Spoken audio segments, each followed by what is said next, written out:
జుట్టు విరబోసుకుని ఎందుకు ఉండరాదు? ఈ చర్య పిశాచాలకు ఆహ్వానం వంటిది. అనేక దుష్టగ్రహాలు ఆ సమయంలో ఆవహించి కల్లోలపరిచే శక్తి జుట్టు విరబోసుకున్నప్పుడే వాటికొస్తుంది. జుట్టు విరబోసుకు తిరుగుతూ ఉంటే లక్ష్మీదేవి అక్కకు అంటే జ్యేష్ఠాదేవి కూడా ఆహ్వానమే. జుట్టు విరబోసుకుని తిరగడం నేడు ఓ ఫ్యాషన్ అయిపోయింది. అయితే మన ఆచార సాంప్రదాయాల ప్రకారం జుట్టు విరబోసుకోకూడదు. అసలు వెంట్రుకలు, గోళ్ళు మన పాపాలకు ప్రతీకలు. అందుకే భగవంతునికి తలనీలాలిచ్చి పాప ప్రక్షాళన చేసుకుంటాం. స్త్రీలు జుట్టు విరబోసుకుని తిరగవచ్చా? తిరిగితే ఏమవుతుంది? మీరు తలస్నానం చేసి జుట్టును విరబోసుకుంటున్నారా?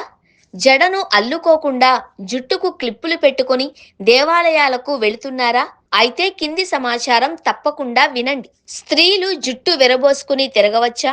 స్త్రీ జుట్టు విరబోసుకుని తిరిగితే ఏమవుతుంది? పురుషులు పొడుగ్గా పెంచుకునే జుట్టుకి ఏ నియమమైనా ఉందా? స్త్రీలు బ్రహ్మహత్య పాతకాన్ని పంచుకున్నందుకు ఇంద్రుడు ఇచ్చిన వరమేమిటి? స్త్రీ దేవతలు కేశములను పూర్తిగా వదిలినట్టుగా ఫోటోలుంటాయి కదా, మరి వాటి సంగతి ఏంటి? భారతీయ మహిళల సాంప్రదాయ కేశాలంకరణలు ఏంటి? తలస్నానం చేసిన తరువాత స్త్రీలు ఎన్నడూ తమ యొక్క జుట్టును విరబోసుకోకూడదు. తలంటు స్నానం చేసిన స్త్రీల యొక్క జుట్టు విరబోసుకుని ఉంటే సమస్తమైన భూత ప్రేతాది శక్తులు కేశపాసముల గుండా ప్రవేశిస్తాయి. ఎట్టి పరిస్థితులలోనూ తలస్నాన అనంతరం చివర ముడి వేసుకోకుండా ఉండకూడదు. స్త్రీ విరబోసుకున్న జుట్టుతో సంచరించినచో అనేక దుష్టగ్రహాలు ఆవహిస్తాయి. తలస్నానానంతరం జడను అల్లుకొని లేదా జుట్టు కొసలను ముడివేసుకుని పూజ, దైవ దర్శనం చేసుకోవాలి. విరబోసుకున్న జుట్టుకు క్లిప్పులు పెట్టుకుని దేవాలయాలకు వెళ్లడం గాని, శుభకార్యాలలో పాల్గొనడం అశుభం. ఆ విధంగా చేస్తే లక్ష్మీదేవి అక్క అయిన జ్యేష్ఠాదేవిని ఆహ్వానించినట్లే. ఉదాహరణే రామాయణంలో దితి జుట్టును విరబోసుకుని బాగా అలసిపోవడం చేత శిరస్సు కొంచెం ముందుకు వంగి జుట్టు పాదాలకు తగిలి శౌచం పోయి ఇంద్రుడు గర్భంలోకి ప్రవేశించి పిండాన్ని 7 ముక్కలు చేయడమే. పురుషులు కూడా జుట్టును పొడుగ్గా పెంచుకోవడం లేదా మహర్షులు జటలు పెంచుకుంటారు కదా, వాళ్లకు ఈ నియమం వర్తించదా? ఈ విధంగా చాలా మంది నాస్తికులకు ఒక సందేహం కలుగుతుంది. పురుషులు, మహర్షులు పెంచుకునే జుట్టుకు నియమం లేదు. ఎందుకంటే కేశములను విరబోసుకునే స్త్రీలకు మాత్రమే అధికంగా కామోపభోగాన్ని ప్రేరేపించే శక్తి ఉంది. అది ఇంద్రుడు స్త్రీలకు ఇచ్చిన వరం.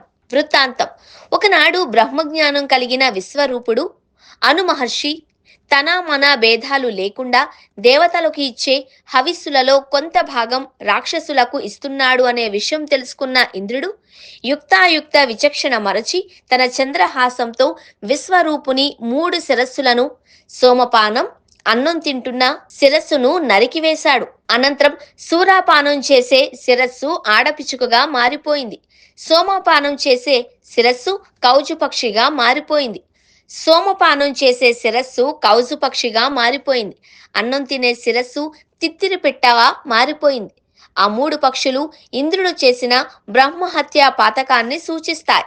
ఈ 3 పక్షులు ఒక ఏడాది కాలం అరుస్తూ ఇంద్రుడి చెవుల్లో రొదగా ఉండేవి. వాటి బాధ భరించలేక బ్రహ్మహత్య పాతకాన్ని నివారించుకోవడం కోసం ఇంద్రుడు తన పాపాన్ని 4 భాగాలుగా చేసి భూమికి, స్త్రీలకు, నీటికి, వృక్షాలకు తలో పావు భాగం పంచుతాడు.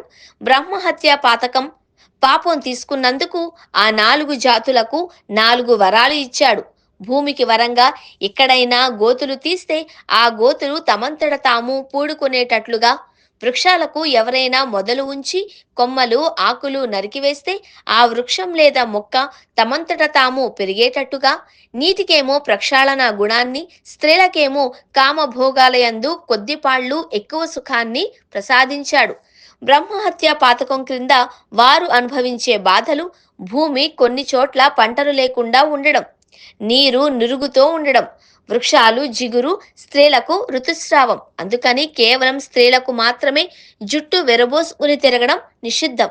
స్త్రీ దేవతలు అందరూ కేశములను పూర్తిగా వదిలినట్టుగా ప్రతిమలు, ఫోటోలు, మూర్తులలో ఉన్నాయి కదా, మరి వాటి సంగతేంటి? ఏ దేవతా రూపమైనా ఆది పరాశక్తి స్వరూపమే. దేవి భాగవత అంతర్భాగంగా చూస్తే పరాశక్తి నిర్గుణ స్వరూపం. సత్వ, రజో, తమో గుణాలు ఆమె యందు ఉండవు. అమ్మవారు కామాన్ని హరించేది కాబట్టి స్త్రీ దేవతలకు ఈ నియమం వర్తించదు. అందుచేత ఛాందసవాదులు ఇటువంటి ప్రశ్నలను కట్టిపెట్టి శాస్త్రాలను అనుసరించండి మంచిది.